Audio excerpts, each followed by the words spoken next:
I don't know if I'm going to edit this video. I just kind of wanted to, I guess, explain how beauty works. Because I think people talk about beauty standards and like trying to break down beauty standards, but I think in essence that is impossible because of what standards of beauty are. Like, if you go back to like ancient Greek philosophy, because I need to be pretentious, they would describe like an apple, okay? Like think of like an apple in your head, okay? And you probably have like you have a clear image of what an apple is.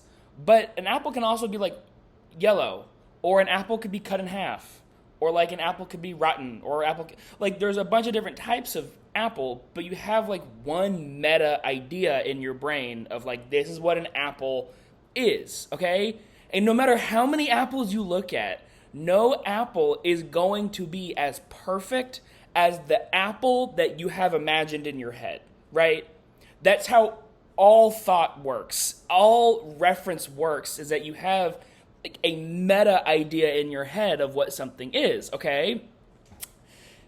Beauty is the same way. I think in our head, like in our subconscious, buried like with yourself. Okay, for me, I have like a version of myself in my head, like how I conceptualize myself. Not even like not in like an aspirational way, like oh this is how I hope I look like in the future, or like just like this is how I feel like I represent myself in my head. Okay, and then whenever I see myself like in a mirror or whenever I see a picture of myself, I'm never going to look like the version that of myself in my head because that's a perfect image of myself in my head.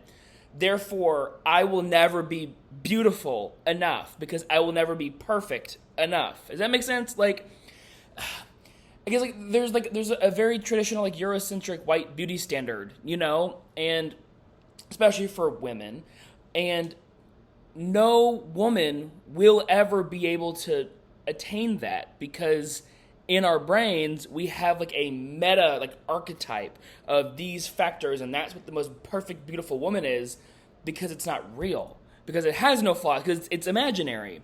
So I think people talk about like trying to break beauty standards, and well, I want to tear down the beauty standard and build my own beauty standard. That's not the point. You can't do that. That's naive. I think what you have to do is you have to learn to be okay with the discomfort that you're not that beautiful. You will never be that beautiful, and even the idea of beauty doesn't exist in real life. I don't know. I think more people need to be able to sit in the ambivalence that nothing's ever really that good and nothing's ever gonna be good.